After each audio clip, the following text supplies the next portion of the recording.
transportation related project, and there is a big chance to investment. Please wait for the completion of the master plan. Again, I would like to say again, the necessity of the mass transit, that is not yet decided. Mode is not decided, but mass transit is needed for Kathmandu Valley. Thank you very much. Next, Mr. Vishal, anything to add briefly? Okay.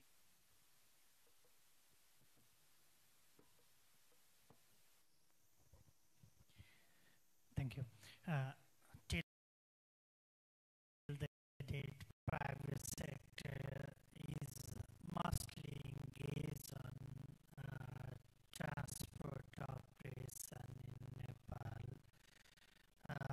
Only those sectors, ropeway, there is private sectors involvement on infrastructure, 1,000 lane kilometer by private sector, and the government have facilitated for private sector through 20% capital grant on that project, and the facility 75% of the project development expenses is financed through Indian Infrastructure Project Development Fund. From the learning of the India, although PPP projects completion time is little bit lengthier, they took long time, but still the quality and the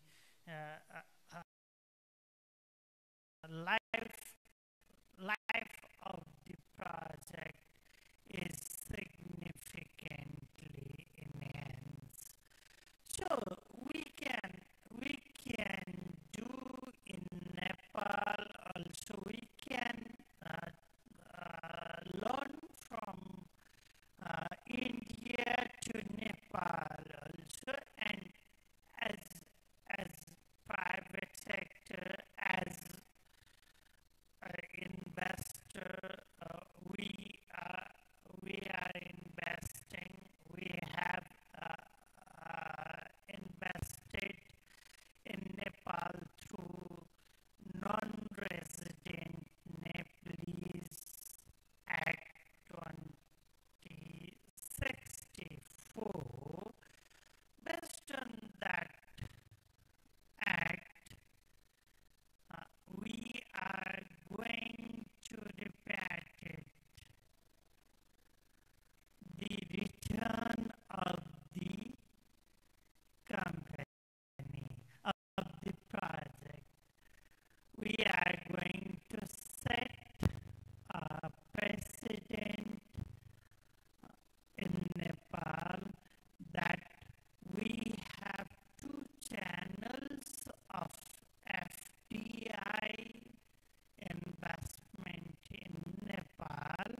on designing this refueling station. Some component we bought from China, some the assembling we did in Korea.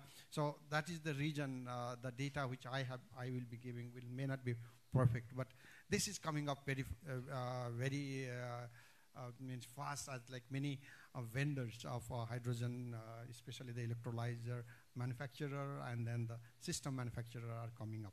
So and again there is a question, I don't know, I could not make it out, but maybe the compromise or incorporation of the renewable energy for production of green hydrogen. The best part of the green hydrogen is even if we have solar or other source of wind and then hydro, the mix will be best for producing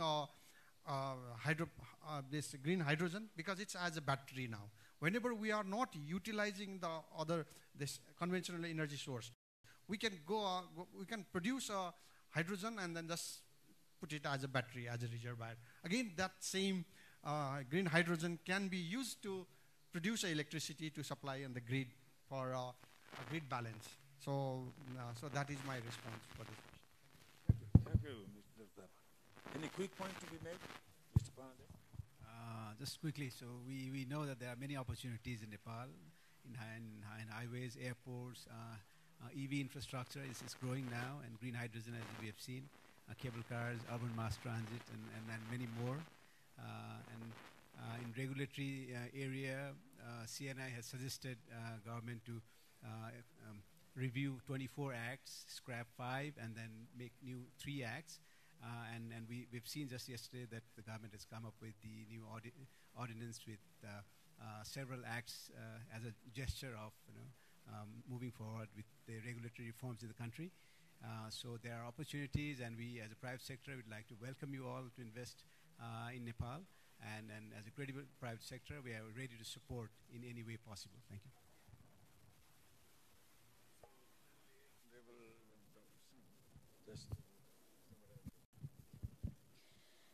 Okay, I think there was one question also, and whether in the 16 plan the metro has been included or not. So what is very good about the 16th plan is that it is a continuation of the 15th plan, which is very rare in our case. So the 15th plan for 25 years development, long-term development goal. So that has been carried over by the 16th plan. So when we say prosperous Nepal, happy Nepali, all the indicators are based upon prosperity and happiness. So that has been a continuous process. So whatever has been contemplated in the 15th plan has been continued in the 16th plan. And the 16th plan is indicative. So that being indicative, we have included all the aspects. For example, in the transportation sector, we have said that we would like to develop national integrated transportation system. And therein, we have also included the metro possibilities of metro and all these different transportation mediums. And also, even a mention of the green hydrogen has been there.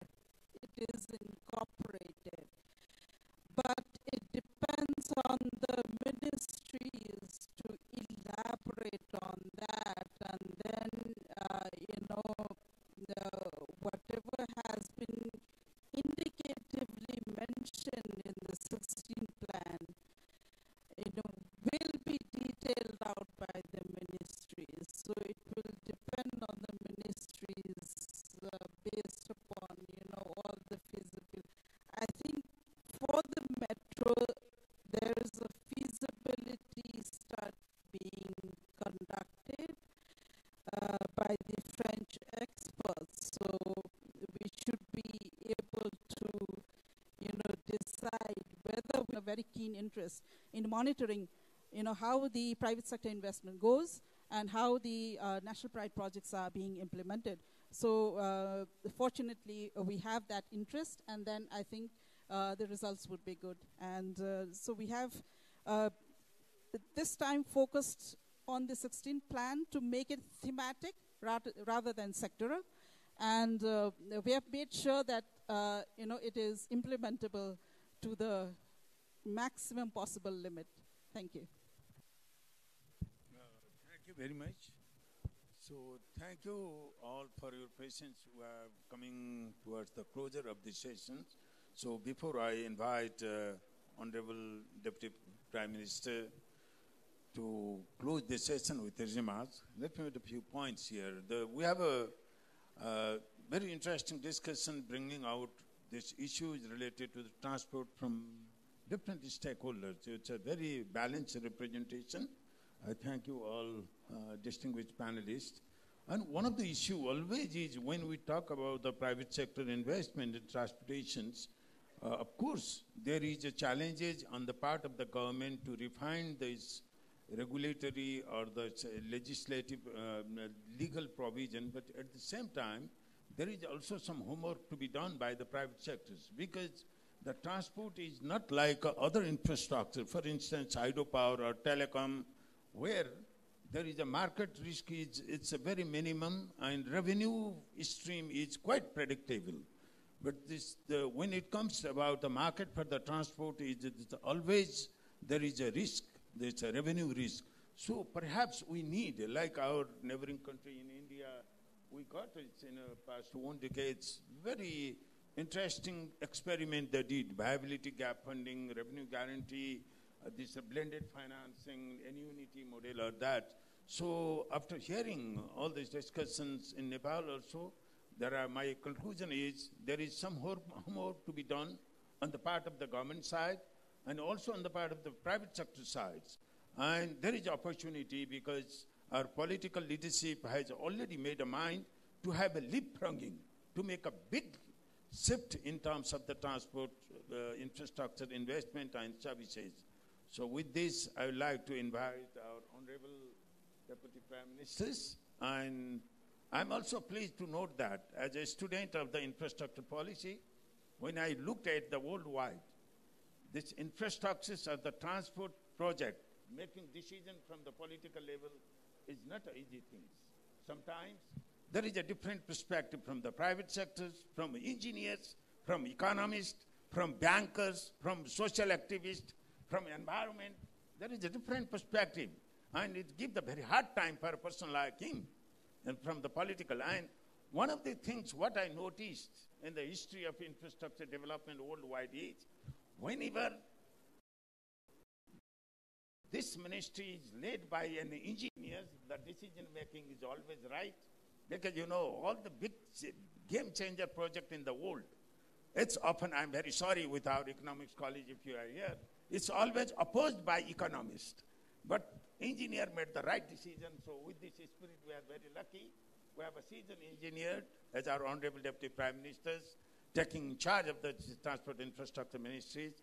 And with this, I thank you all, the audience, for your patience, our distinguished panelists for their insightfuls and for their reflection. So with your Honorable Deputy Prime Minister for your closing remarks. Thank you.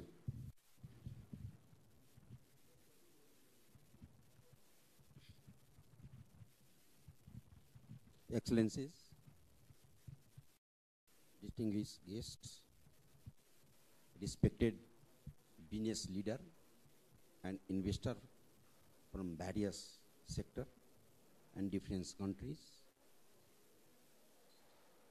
esteemed panelists, moderator of the session, fellow participants, media friends, and ladies and gentlemen. It is my honor to deliver the conducting and concluding remarks for this insightful session on transforming infrastructure and transport at this Nepal Investment Summit. Over the last 1.5 hours, we have tied up in interesting discussions, shared experiences, and explored the large potential that lies before us in developing Nepal infrastructure and transport sector. One of the primary objectives of this summit is to increase awareness among prospective investors about the large investment opportunity in Nepal infrastructure sector. Through the deliberations, we have highlighted the diverse range of infrastructure projects from rail network and expressways to cable car, airport, tunnel, and metro transport systems, all of which offer promising avenue for private sector investment through the appropriate PPP model. Definitely, we have opportunity of investment potential for public-private partnership in different infrastructure, including transport sector projects such as railways like Roxol, Kathmandu, India, Nepal. Roxol is a city of India. So Roxol, Kathmandu, electrified railways. Kerung. Kerung means China. Kerung, Kathmandu railways. Daune Tunnel Road, Hemza Tunnel Road, Chiabari Tunnel Road, and metro system. Regarding the status of metro system, arthat metro, in Kathmandu, Kathmandu Valley, not in Kathmandu, the Kathmandu Valley, a circular and 7 radial lines has been identified and pre-feasibility study has been conducted. Sado Bato of Lalitpur, Sado Bato to Maharajganj of Kathmandu line has already in study phase. JICA has already studied the Balaju and Bhaktpur initially line. Balaju and Bhaktpur.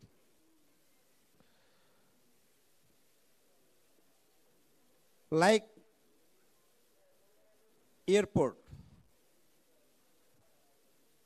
Nijgarh Airport. Nijgarh Airport is the one of the biggest proposed airport in South Asia. When I was near about 4 years previous, when I was Minister for Physical Transport and Physical Infrastructure and Transport, that time a lot of investors from different countries were interested in Nijgarh Airport. I think still there are a lot of business groups are interested in Nijgarh Airport. As well as the Kathmandu-Chitwan Expressway, additionally Ministry of Physical Infrastructure and Transport has explored the initial of a hybrid unity model, HAM model of PPP contracting for the Patlahia-Bagmati River section of the East-West Highway.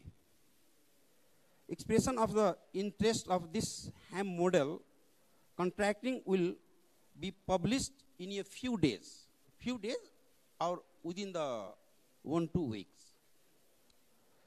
This project present opportunity for the foreign direct investment in Nepal infrastructure development through the volatile PPP models, where private investor can bring in capital, expertise, and advanced technology, while the government can provide the land regulatory supports and risk sharing mechanism.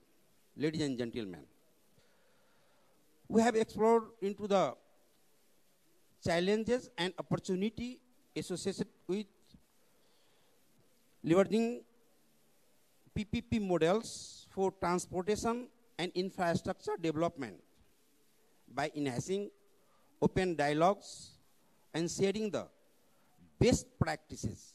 We have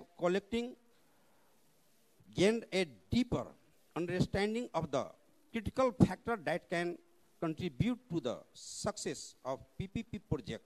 thereby assisting the informed decision-making processes. Our decisions have led to the identification of actionable recommendations for improving the policy framework and fostering.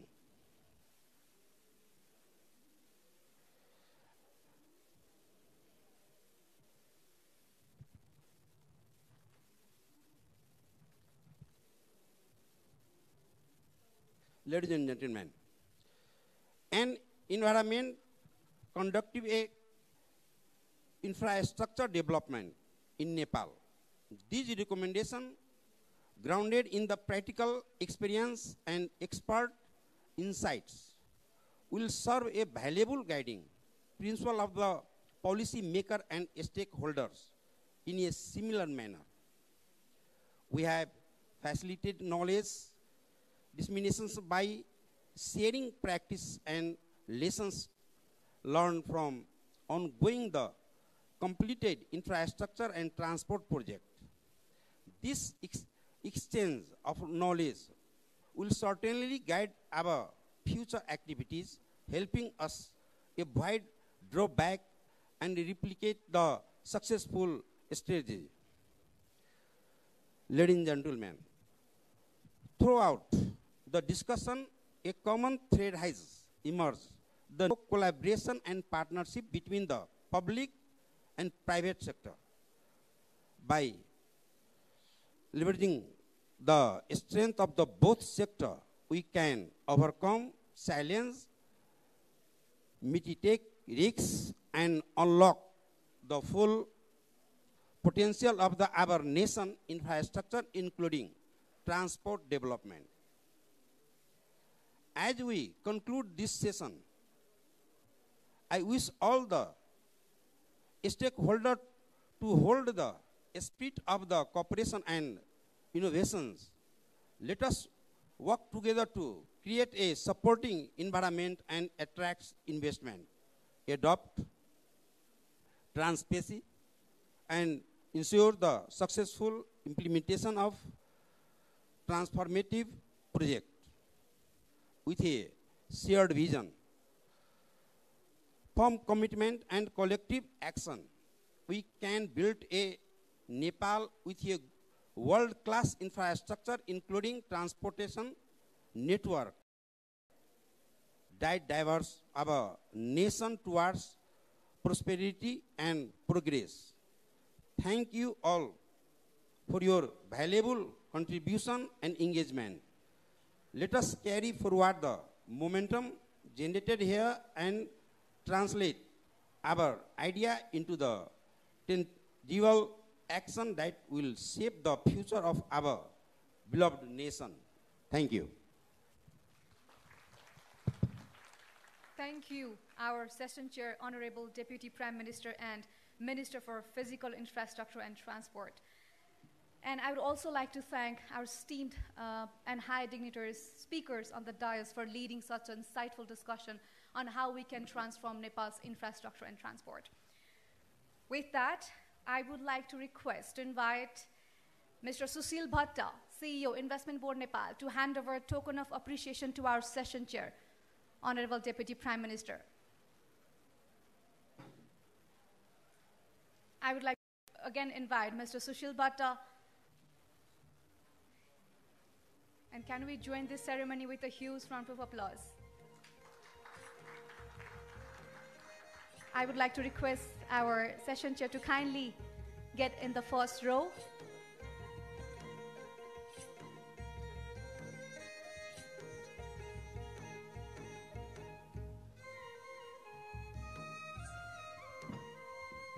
And with that, we would also like to hand over a token of appreciation to our esteemed panelist moderator. I would like to request our moderator, Professor Dr. Surya Raj Acharya, to kindly join us in the first row. And I would also like to request our panelist, Honorable Professor Dr. Sangeeta Singh, to join us on the first row. I would like to request Professor Dr. Bhola Thapa, Mr. Hiriyo Suzi, Mr. Birendra Raj Pandey, and Mr. Hemanta Bashyal. Once again, thank you for leading such an insightful discussion discussing about the prospects of investing in Nepal's infrastructure and transport.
I would also like to request our panelists, our esteemed speakers, to kindly align on the first row for a group photo.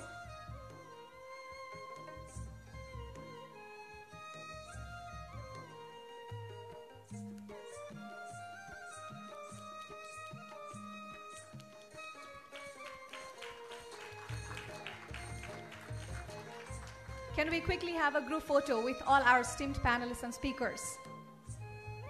Ladies and gentlemen, we are at the end of this panel discussion on transforming Nepal's infrastructure and transport. Right after this, we have other multiple panel discussions. I'm sure you all have the itinerary shared with you. Kindly visit the designated event hall for the particular panel discussion that you want to be a part of. And one announcement, we have so many stalls representing different companies, different products of Nepal just outside the hall. So during your tea coffee break, kindly pay a visit to all the stalls where you will find this amazing Nepal-made products. And you can even buy them and take them as a souvenir back home. Thank you so much, everyone. With this, we announce the end of this panel discussion. Thank you so much.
Ladies and gentlemen, this is inviting all of you to now be seated as we are getting the floor set for the next session, which is on the prospects of tourism in Nepal. We extend our deepest apologies in case of any inconvenience given the limited space that we have, and I'm sure with the spirits you bring along, you are for sure there to extend your kind cooperation and understanding. This is a call for our distinguished dignitaries, especially standing around the stage area. May I please humbly invite you all to kindly take your seats. If you could help us get the floor set. We are in fact running a little late on time, and your cooperation is of utmost importance. One more time to all our distinguished guests.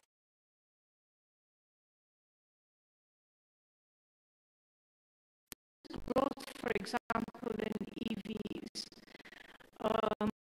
over the last couple of years, but even before that, all those little tempos and minivans, a lot of those were, electric from the get-go, when even India, for example, went through a phase of using CNG. Nepal went directly into this, so it's possible to see, huge transformational benefits, although it's still very... Light green part is the sustainability linked. It's increasingly growing, although, as I mentioned, it's still very much green bonds dominate, but those other categories have really come up post-COVID, and there is tremendous scope also for Nepal. Here's just a quick example of one of the pioneers in the Asia-Pacific region, really Indonesia, which started off with the first sovereign green sukuks, the Sharia-compliant instruments, but then went very quickly to an SDG bond framework, which they're using to issue SDG bonds, blue bonds, green bonds. And so this is really the innovation of having one overarching bond framework under which to issue a multiplicity of different types of bonds.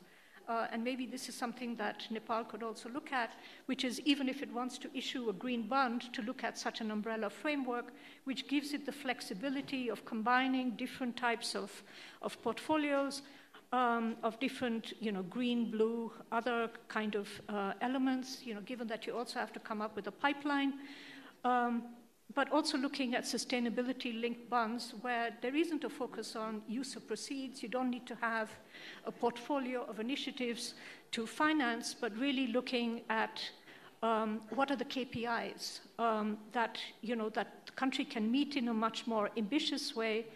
And Uruguay, which UNDP supported, was one of the first to have both a step up and a step down. So if it met the KPIs, actually Nepal would get, in this case, Nepal would get a benefit in terms of the coupon rate. So this is something that's maybe of interest, because thus far we've seen that green bonds don't necessarily offer a premium, a greenium, for countries. So you put in all the effort, but the coupon rates could be quite similar to just a vanilla bond. So it's often a question we get asked.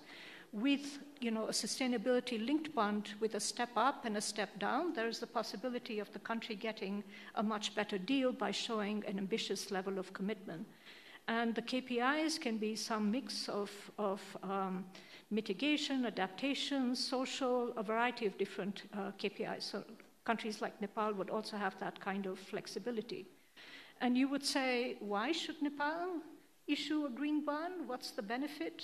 And one of the things we've heard from Indonesia and others, which are some of the, from developing countries, some of the largest issuers, is really to tap into different types of capital, impact capital, patient capital that's willing to invest longer, that also wants to build up its own portfolio of sustainable assets. And even though they're not immediate price benefits, but there is that medium-term benefit in terms of the bonds. Several factors to consider, and I think we've also heard a lot of what Nepal Rashtra Bank is doing to minimize the risks in terms of currency fluctuations and other things to make it much more feasible for both the government itself, but also private sector to issue thematic bonds.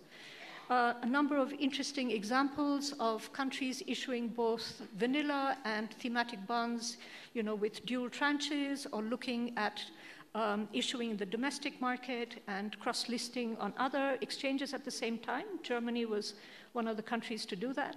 And so countries like Nepal, which haven't issued such bonds before, can really get a sense of the different pricing and interest as well from partners in both vanilla and thematic bonds.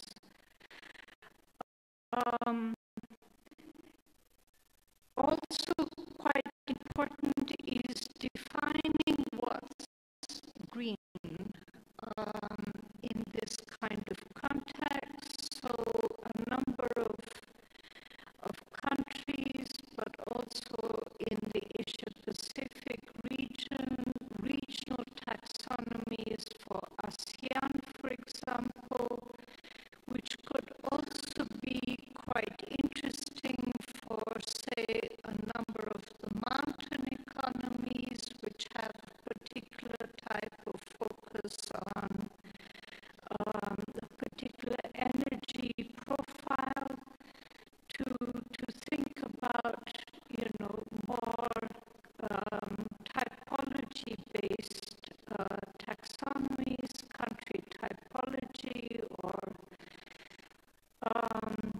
but this is something that's coming up, and we know that Nepal is working on finalizing its green taxonomy. And just for those who are not familiar, the taxonomy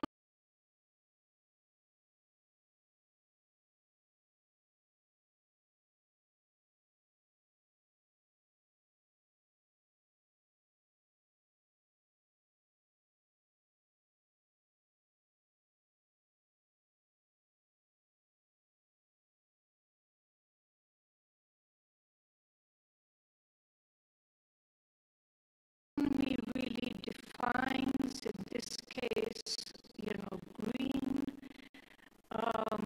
what counts as green, the different sectors, projects, what are the thresholds that would define, what could be done, and so this sort of sets up the framework for that. But again, just to make the point, and then I conclude, is that the taxonomy is not an end in itself. It really needs to be seen within the broader mix of policy instruments, including what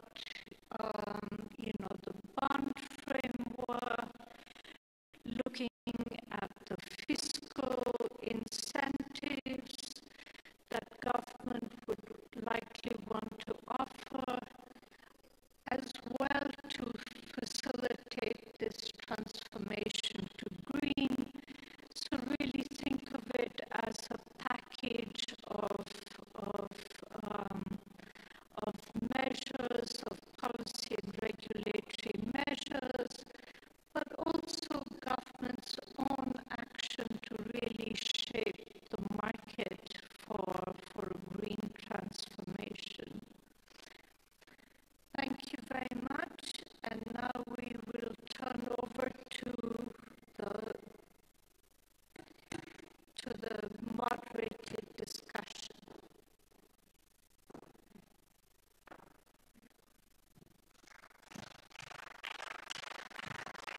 Thank you very much, Ms. Lal, for your insightful presentation and the perspective that you've put forward in your presentation.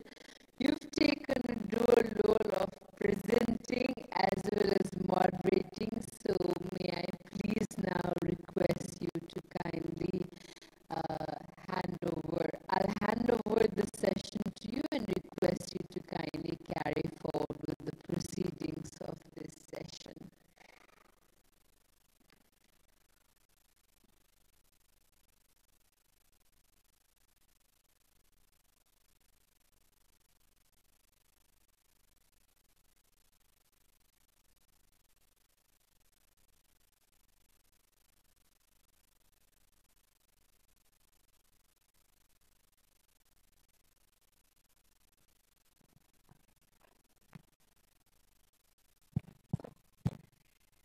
Thank you very much. So let's start the discussion with the first question going to government. So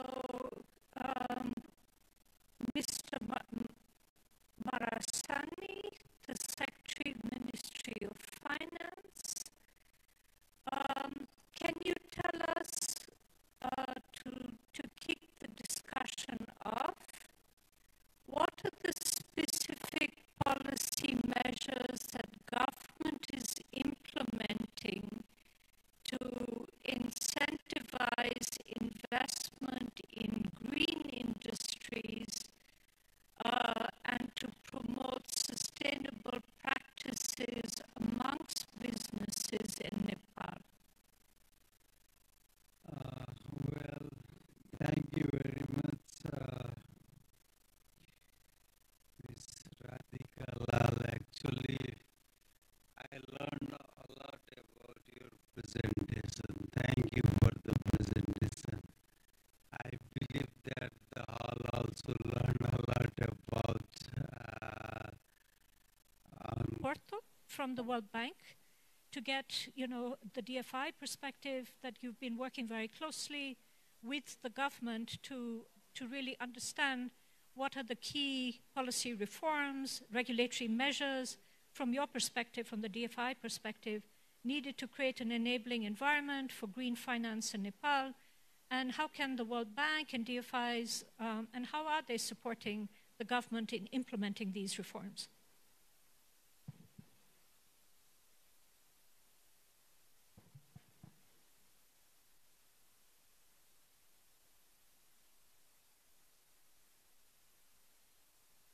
Thank you.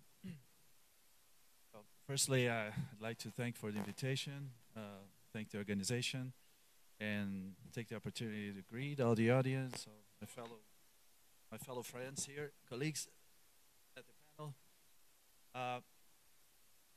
Well, when it comes to the government role in facilitating this green finance flow, I think the first question that we should ask is understanding investment needs, and that's a kind of tricky question, because if we take green finance flow in a perspective, we see that most of financial resources designated to concessional finance, to loans, to technical expertise, mostly of them are driven to climate change, climate finance, climate change mitigation, climate change adaptation. And that's a reason for that to happen. But before that, I learned that Nepal contributes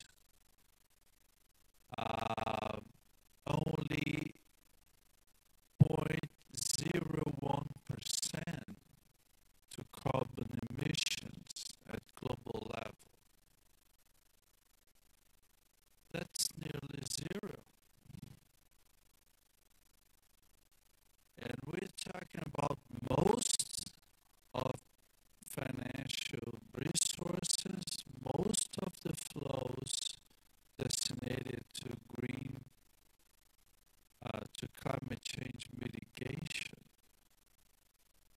So how does it apply to emerging markets like Nepal? So for the government, it's important to have that in mind, because if they want to harness green finance and find priorities, find sectors, actions, activities, they must understand how they're going to use those resources in terms of financing, in terms of developing capacities and sharing knowledge with different partners on this green finance supply demand chain. So I learned at the World Bank, and I think mainstream understands that investment needs are larger in countries that contribute the least to carbon emissions at global level. That seems quite unfair. And there's a reason for that, because we're not talking about carbon emissions at this point in time. We're talking about vulnerability to climate change and how climate change impacts your country in terms of physical risks, climate-related physical risks, flooding, droughts, and other issues that may impact facilities, that may impact business, that may disrupt business and cause impacts on the economy and impact the resilience of financial sector. And there's also transition risks as well. The same perspective. So Nepal should understand that harnessing green finance toward climate change mitigation has a dual purpose. The first one is mitigating risks, understanding the vulnerabilities of the country, of different sectors within the economy, and finding information, finding data, and having the government through different institutions, public entities, to do their job according to their mandate, to understand the impact of that on the business, on the portfolios. But there's also the opportunity side. And this is what conveys a good message, because investing on green and climate change mitigation is not only about mitigating risks, it's about harnessing the green. So it's going to be easier to connect the dots to the international organizations, to the international financial community, and also to connect the dots with the private sector. And the private sector, I mean financial institutions, non-financial institutions, households, the academy, you name it, the whole economy. And to connect the dots with the private sector, it's important to establish a process in which you exchange, in which you develop capacity, in which you set a dialogue with the private sector in order to make it happen. And this is a big gap in most emerging markets, is to fill the gaps between the government and the private sector. Most of the funding that we see at international level is still comprised by public money, public resources. We should leverage private sector capital in order to blend finance and make it less costly and make more attractive for the private sector to get into. When it comes to government, it's also important to promote this enabling environment so the private sector can connect the dots directly with international organizations as well, like the IFC is doing. IFC is promoting loans with banks directly to finance SMEs portfolios here in Nepal. And that's very important because it's not only a green finance movement, it also has impacts on the social and on the broad concept of sustainability. Thank you, Mr. Porto. Yeah. So I'm just going to keep time. Maybe you can come back to some of that Sure. in the second round. And actually quite important to look, as he was mentioning, at really the characteristics of the country. Nepal has a lot of renewable. It doesn't need as much mitigation finance, although there is irony in the fact that if you look at Kathmandu, where 70%, which is in a valley, which does need, some of that kind of financing for e-mobility and other things to make that transition. And interestingly, also for China, one of the main motivations of going towards e-mobility was really to cut back on pollution. Subsequently, they became a world leader in terms of the new energy and EVs and other vehicles, but the original motivation was really cutting back on pollution. So, really a mix of financing needed.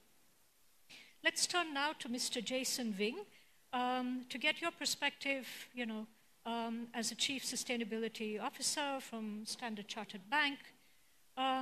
So as the lead for sustainability partnerships, working out of Singapore, how do you perceive the current landscape of green finance in emerging markets like Nepal? And what opportunities do you see for sustainable investments, from the perspective of a financial institution? Thank you very much. But there's always that nervous moment. Can you all hear me? Yeah, great, thank you. Honorable Vice Chairman, Honorable Secretary, distinguished guests and analysts. On behalf of Standard Chartered, thank you all thank you for the government and the organizers for giving us this platform to share the private sector finance perspective. Over the last day and a half, we've heard a great number of perspectives, the opportunities and of course the numerous challenges that we're all trying to work with the government to solve. I'll keep my comments fairly kind of narrow and focused to our perspective as an international bank, both present here in Nepal, but of course a footprint with access to some of the capital that Rodrigo mentioned, that's keen to access the opportunities here in Nepal, but we need to help demystify it. So why are we talking about harnessing green investment? This is not new capital necessarily. This is not a silver bullet to the economic needs of Nepal. It comes from the climate, the real climate impact that we see globally, and we've already heard people mention the specific challenges or impact in Nepal. The second side is the supply of this capital. The regulatory environment is evolving, and the investors, the next generation, are starting to insist that their capital goes to ESG related to investments. So the die and the direction is already set. So it's about scalability. It's about providing the platform, the policy framework, the understanding of the needs for these private investors, for private commercial banks. It's a very small market here in Nepal. So to catalyze, we need to provide that platform, the regulatory understanding for these investors. So what do you need? You need a enabling policy and regulatory environment. You need strong institutions and a whole of government approach. approach. You need access to capital. So that's not only the ability to bring capital in, it's the ability to manage that risk, both from an FX and interest rate capability, and very important is the ability to exit, right? So that two-way, that capital flow of cash and financing into and out of Nepal to create that financial ecosystem. The fourth one, and this is really important, is the quality of information and the capacity of the government and the institutions to be able to manage verifications, to manage third parties, to bring that confidence of investors into the country. So what is the prize? It's about unlocking not only the policy toolkit, but the financial toolkit. So Radhika, in your opening comments, the sovereign SDG bond of Indonesia, that is truly the flagship opportunity that sits in front of the government of Nepal. I think a number of us have heard about the need for a credit rating. I think I have to echo that. That does remove a lot of the friction in understanding the credit. Of course, the off-taker here is the government in itself. So that really is your benchmark for a number of investors. SDG bonds, the various formats of it, we have sustainability-linked loans that are being very popular within the Singapore ASEAN taxonomy that was mentioned. And not to scare anybody, but the next phase really is ESG derivatives. So the innovation is there, but we don't need to rush into it, right? We really are at the start of a very complex journey that a number of participants here are trying to solve for. So at the end of the day, it's about blending, it's about collaboration. The number of development finance institutions, official institutions here in Kathmandu is astounding. So the challenge is back to the private financial sector to try and bring that together, to try and bring consistency, and to understand how to catalyze and amplify that capital that's already here. So the final piece is education. So as a bank that both has a retail branch, an institutional and investment bank, and an international footprint, we do feel uniquely placed to bring some of that, those questions, the investor needs, back here into Kathmandu, as well as act as advocates for the journey here itself. Thank you. Really important role in terms of also connecting to ESG investors, and we haven't even gotten into green deposits and other types of engagements there.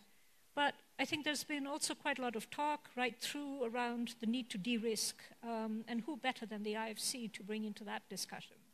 So now turning to, I hope I'm saying your name right, Ono Makopone. Okay, embarrassed about that. Yeah. So turning to you now to really tell us a little bit from the IFC perspective, really the potential for green finance, particularly in Nepal's infrastructure as part of this priorities, as part of this green transformation agenda.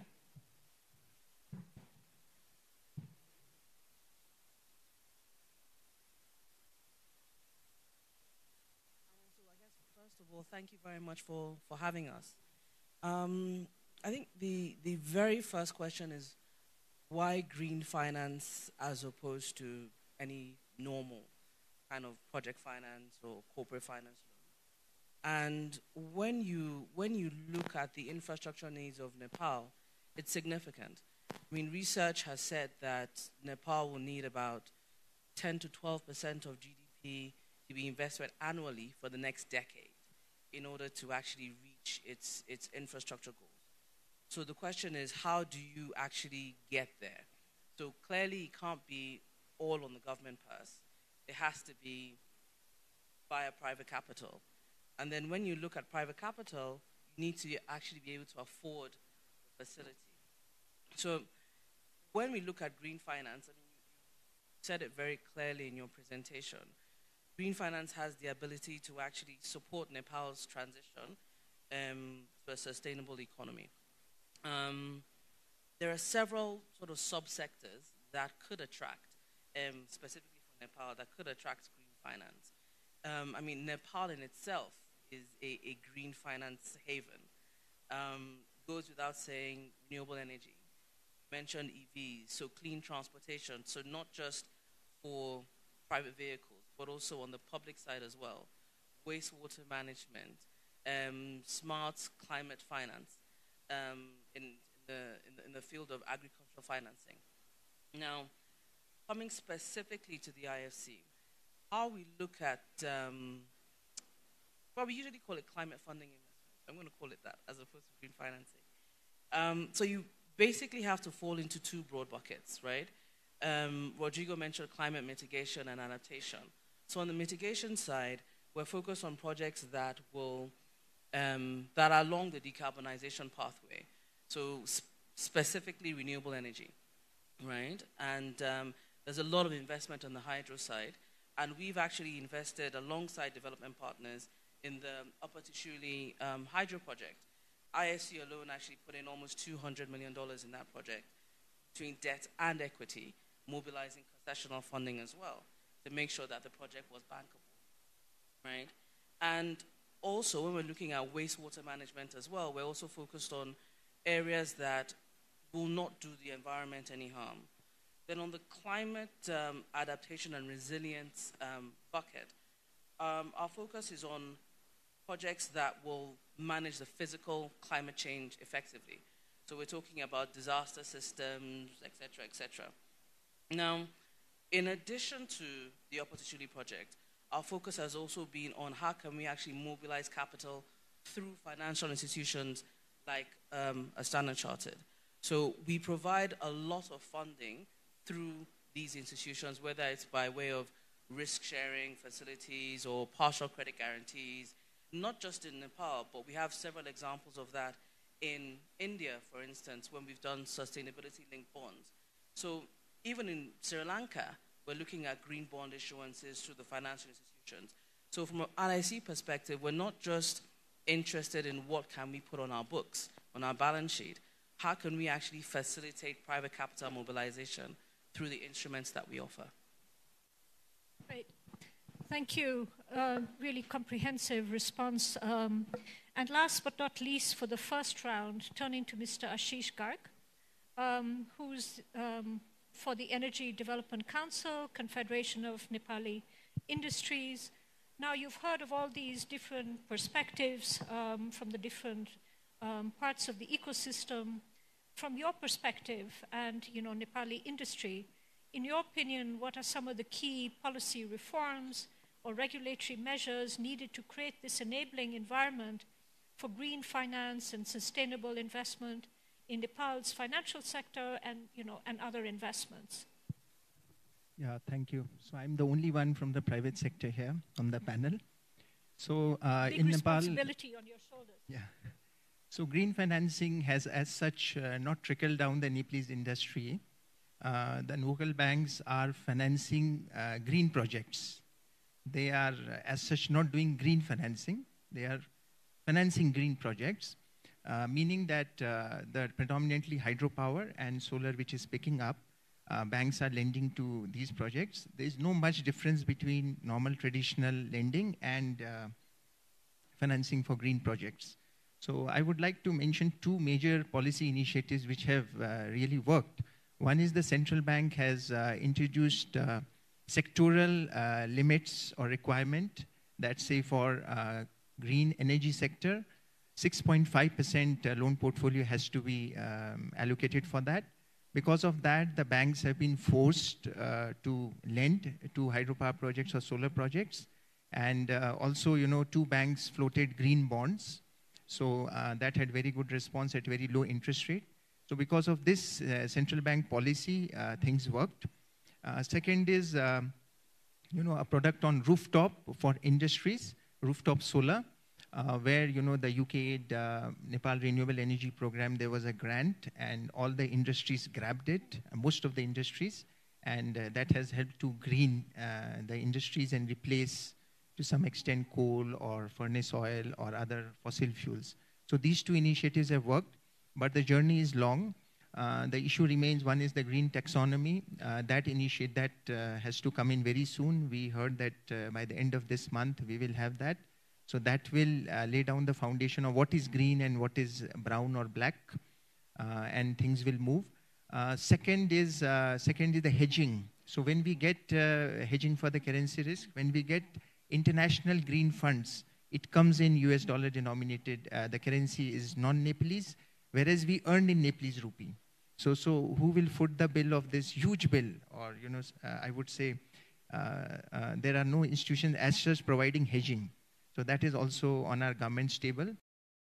Another major issue is the carbon credits or renewable energy certificates for taking up decarbonization or renewable energy project. We don't have a mechanism here.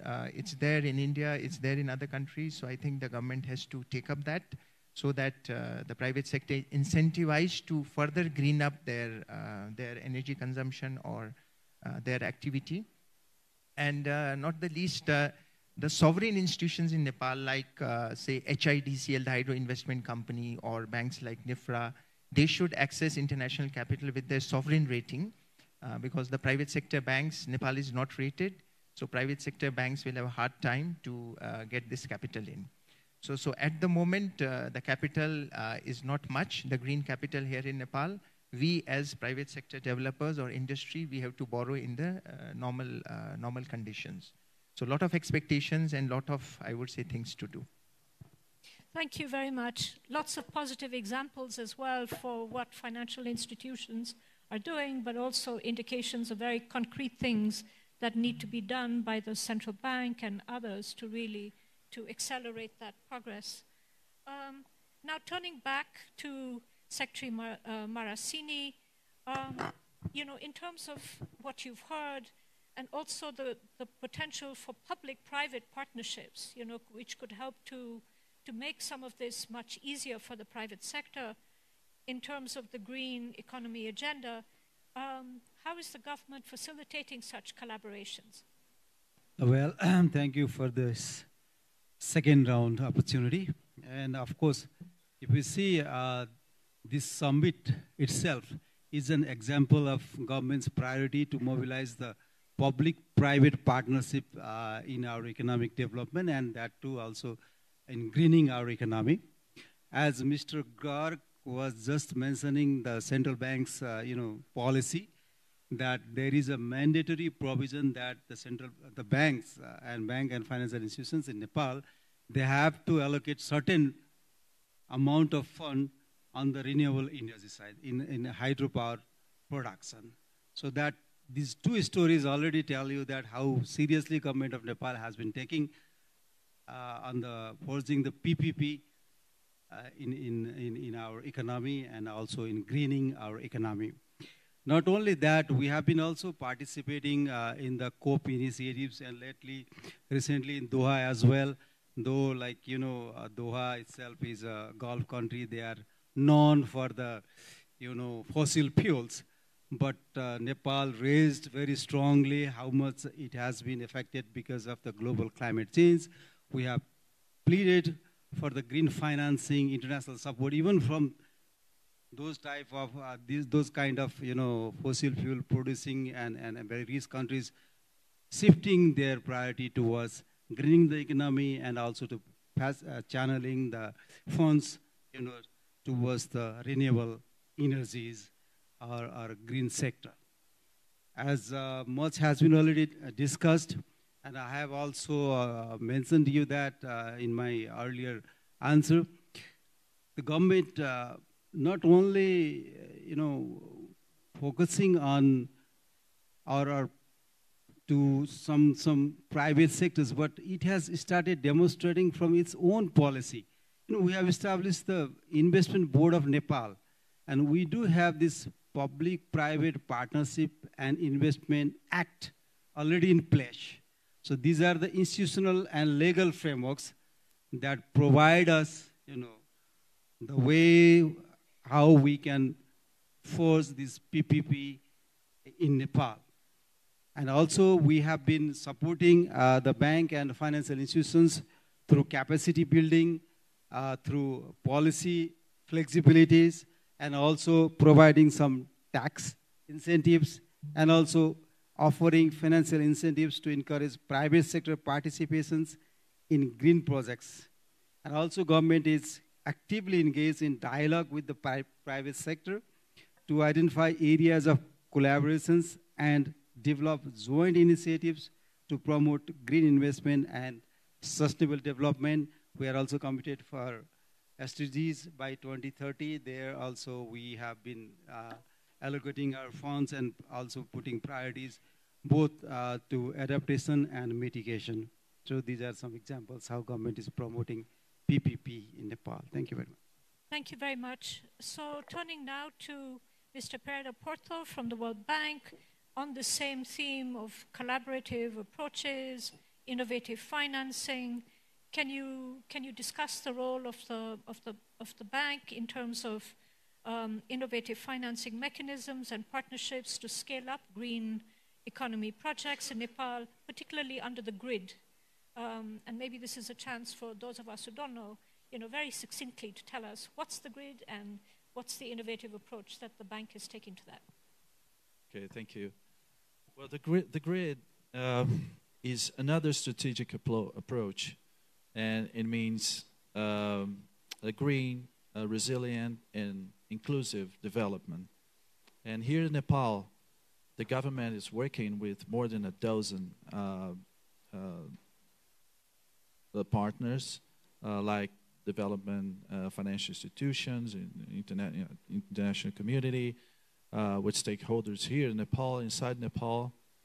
And it's very ambitious in a way that it provides what here in Nepal you say like the 10 plus 10 plus 10, meaning that there is 10 transition plans, which encompasses, for example, transition toward adaptation of agricultural sector, sustainable cities and green housing, sustainable transportations, you name it, many different sort of transition plans. Nepal plans to use convening all of these partnerships around $10 billion to be invested in the next 10 years. That's why they call it 10 plus 10 plus 10. So it's a very ambitious plan. The action plan is actually being discussed at this very moment with dozens of partners.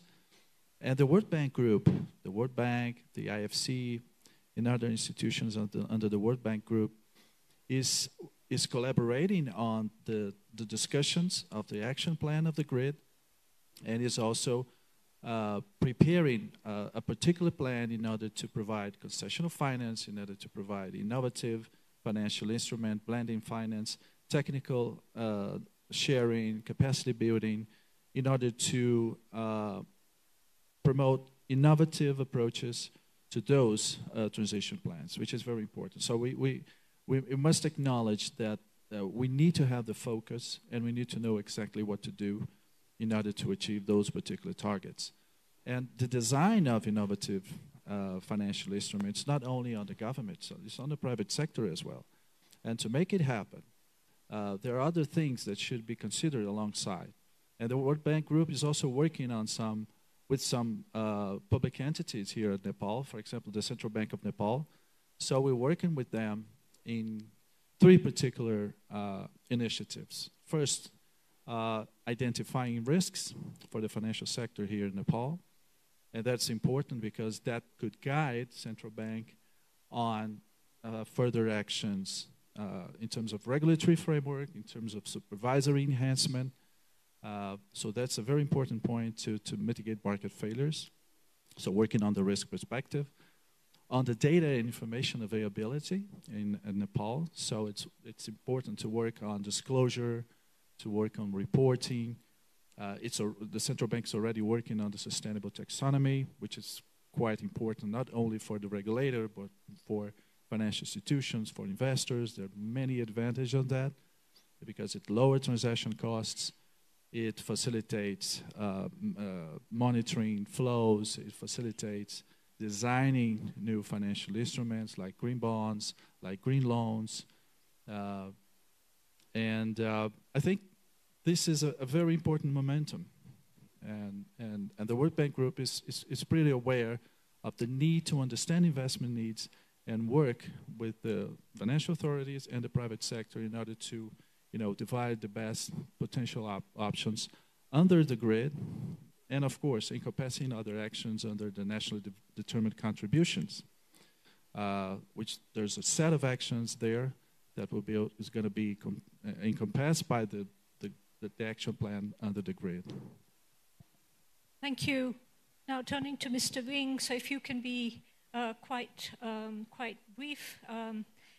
In addition to the points you've already made, in terms of some of the key challenges that financial institutions face, any additional suggestions for how these can be addressed in the Nepal context, for example?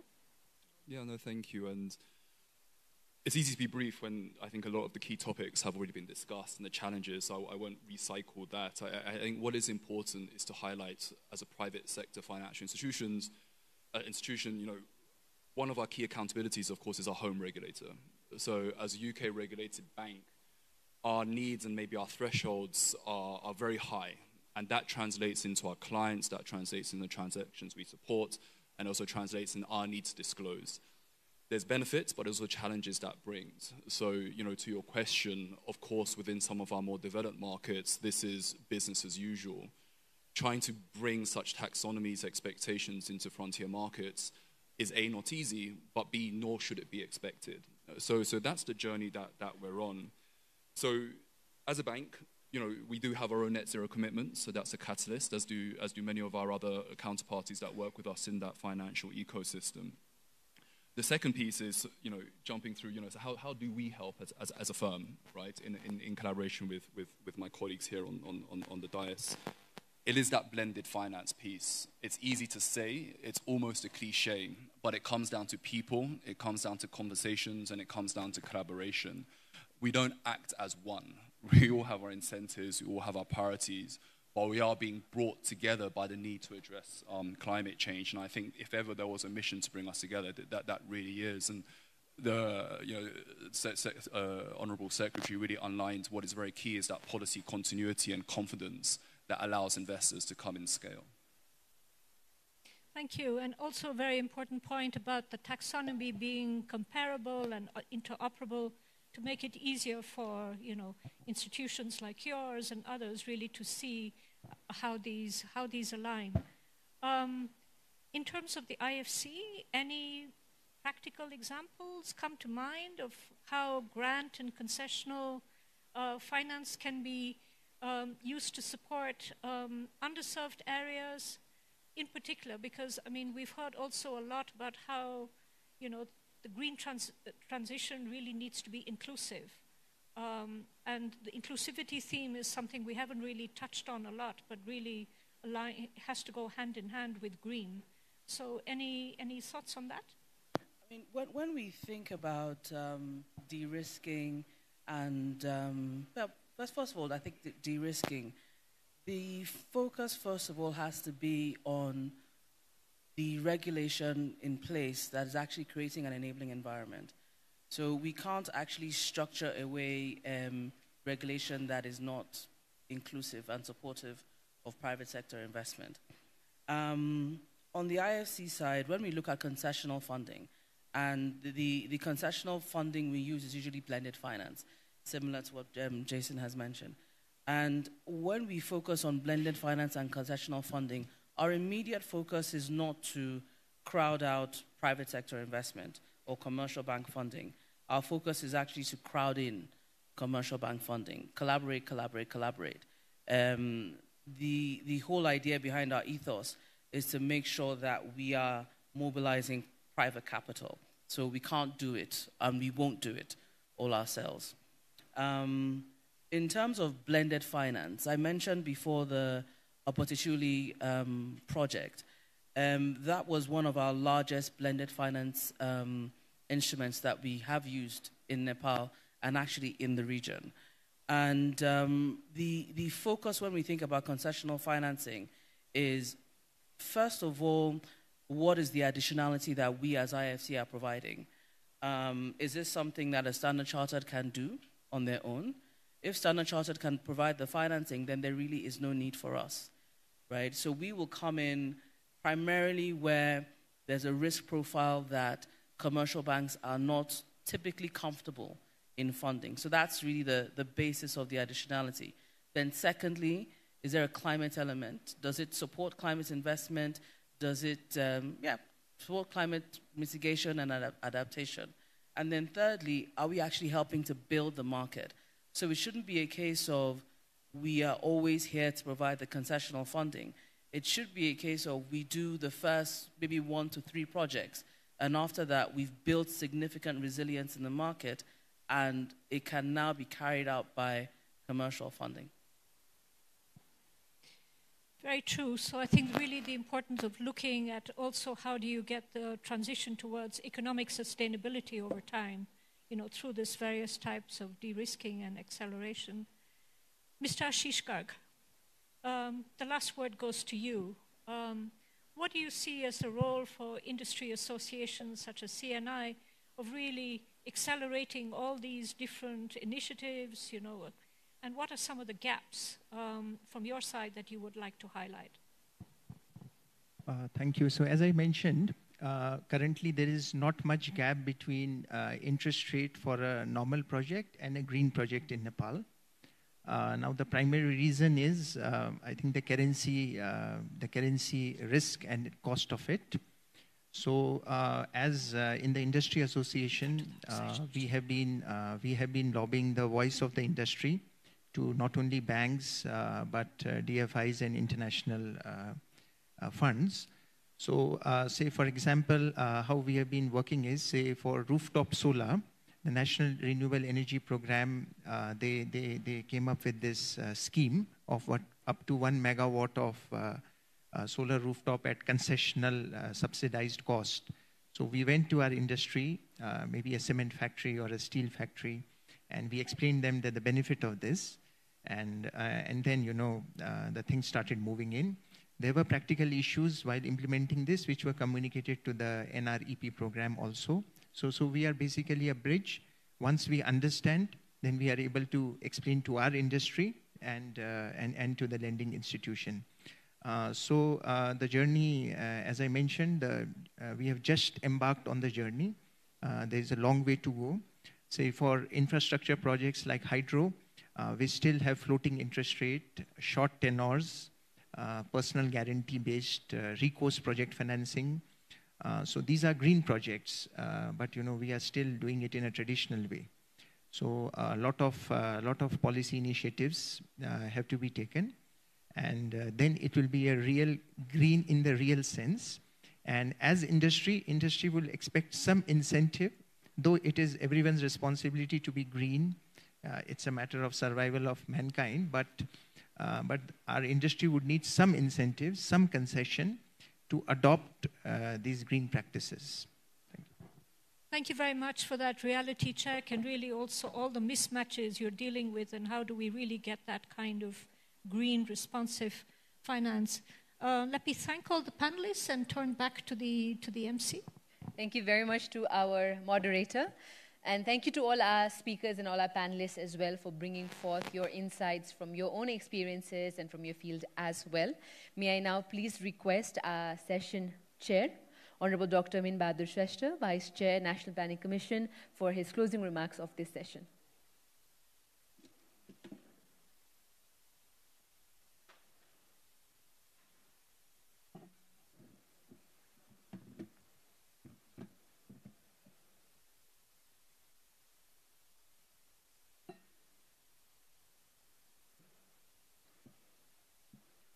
Thank you.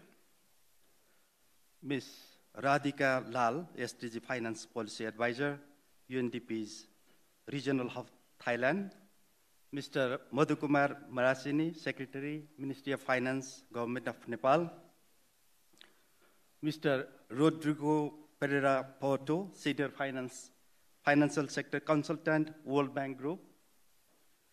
Mr. Jason Wing, Sustainability Partnerships Lead, Chief Sustainability Office, Standard Chartered Bank.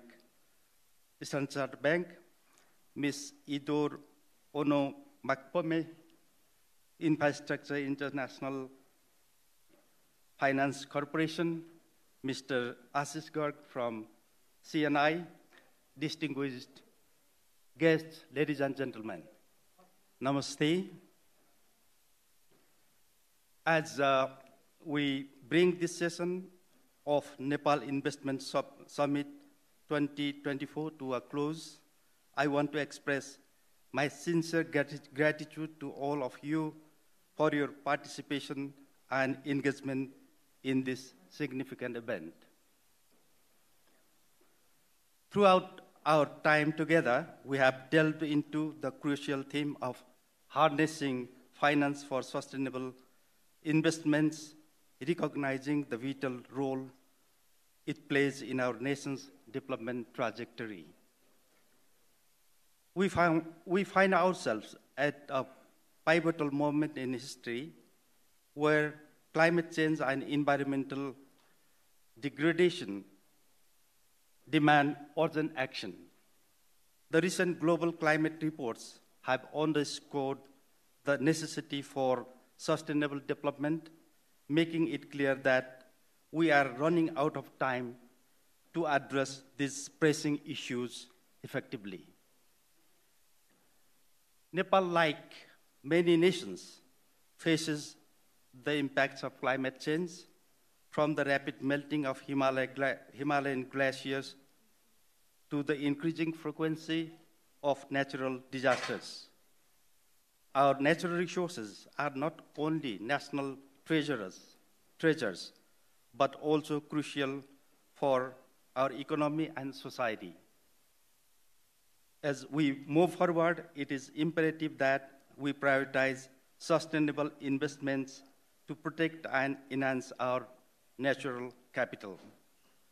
The Nepal Investment Summit 2024 has provided us with a platform for dialogue, collaboration, and action. It has been an opportunity for us to exchange ideas and explore innovative financing mechanisms to drive sustainable development across various sectors of our economy.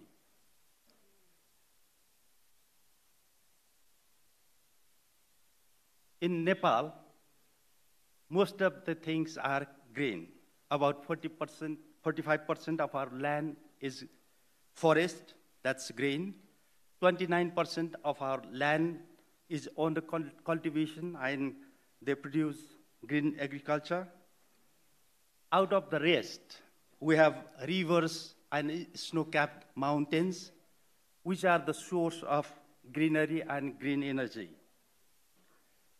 Our development framework and various legal provisions also are green, as they set various criteria for green development. Sometimes there are delays in project initiation due to these provisions.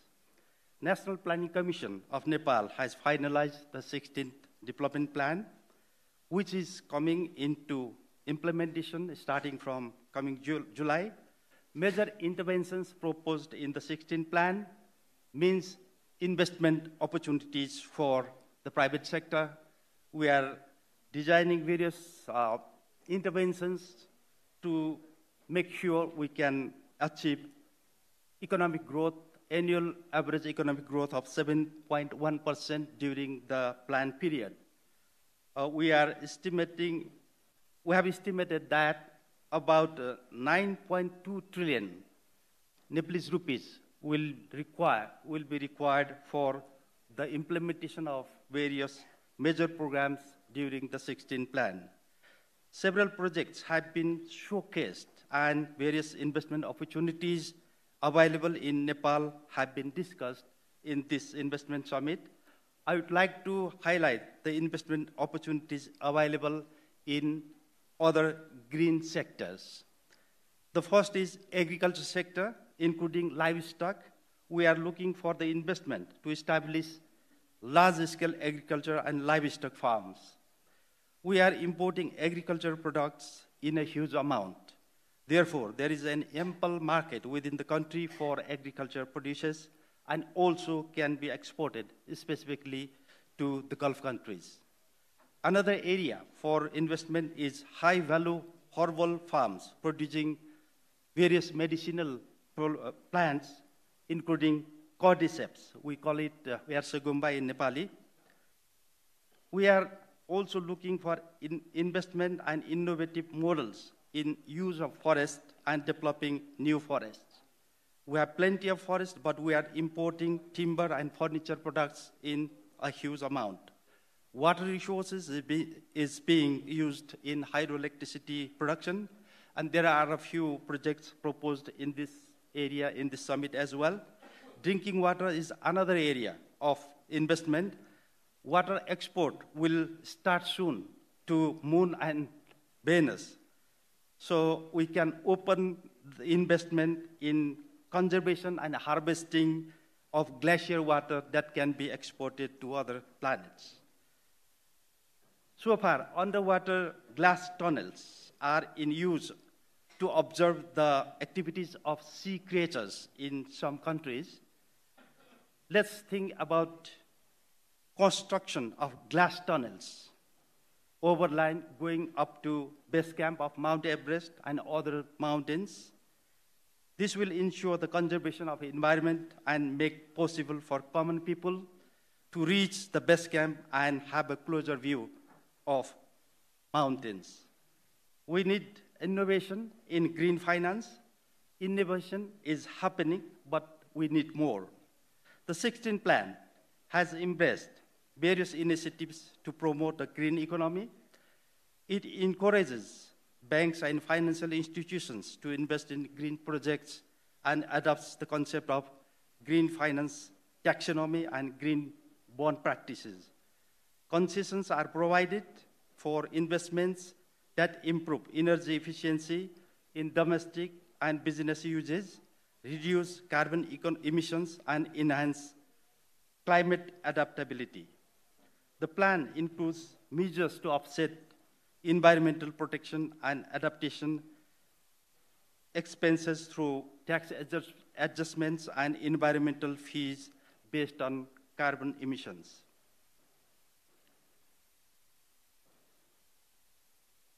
To achieve our sustainable development goals, we must leverage the power of green finance to mobilize resources for projects promoting renewable energy, sustainable agriculture, ecotourism, waste management, and climate-resilient infrastructure. By investing in these sectors, we not only protect our environment, but also create new opportunities for economic growth, job creation, and poverty alleviation. Today, we stand on the brink of a new era, an era that demands bold and decisive action. Together, let's seize this moment to harness the power of green finance for sustainable investment, ensuring a prosperous and resilient future for generations to come. Our collective commitment to sustainable development will not only benefit our country, but will also contribute to global efforts to combat climate change and preserve our planet for future generations. Thank you. Thank you very much to our chair for this wonderful session, Honorable Dr. Min Bahadur Shrestha, Vice Chair, National Planning Commission. And may I now please request our session chair to present this token of appreciation to our presenter and to our panelists as well. Can we please have the token of appreciations in the center stage, and may I please request our presenter and our moderator, Ms. Radhika Lal, to kindly accept this token of appreciation for being a part of the second parallel session, Green Finance for Sustainable Investment, here at Nepal Investment Summit 2024.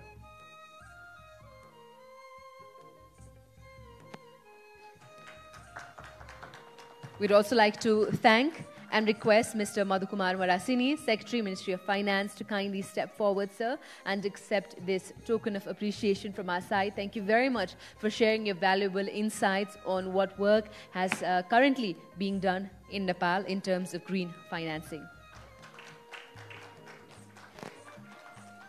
May I also please request Ms. Idoro Onomakpomo, Infrastructure Industry Manager, Asia Pacific for the International Finance Cooperation, to kindly accept this token of appreciation from Nepal Investment Summit 2024.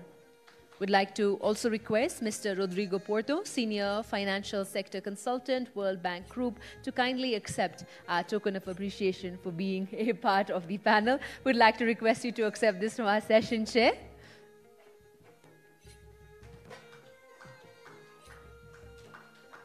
Would also like to request Mr. Jason Wing, Sustainability Partnerships Lead at Standard Chartered Bank Singapore, to kindly accept this token of appreciation.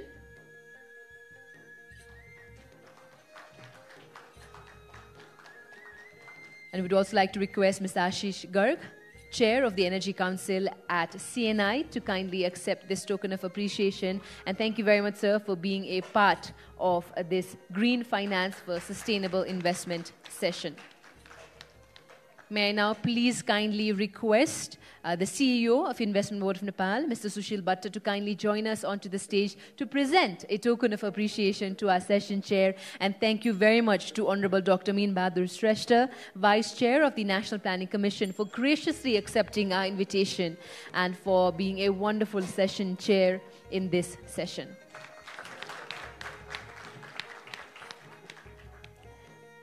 Would like to request Sushil sir to kindly stay back for a group photograph. Would like to take a group photo with all our panelists and our session chair as well. All right. And thank you, ladies and gentlemen, for being a part of this session. We'd like to take a group photograph to mark the ending of this session on harnessing green finance for sustainable investment. And thank you, ladies and gentlemen, for being a wonderful audience as well. We'd like to announce that we now have our lunch break. So the lunch break will be out in the garden where it was yesterday. We'd like to request all of you to kindly join us back inside the hall. In this particular hall, we have the next session on ICT, a vibrant investment platform, where you'll get to understand the ICT scenario in Nepal. So if you're interested, please do join us after the lunch break here at this hall. Thank you very much. And please leave your headsets behind. We'd like to remind you to kindly leave your headsets behind before you head out for lunch.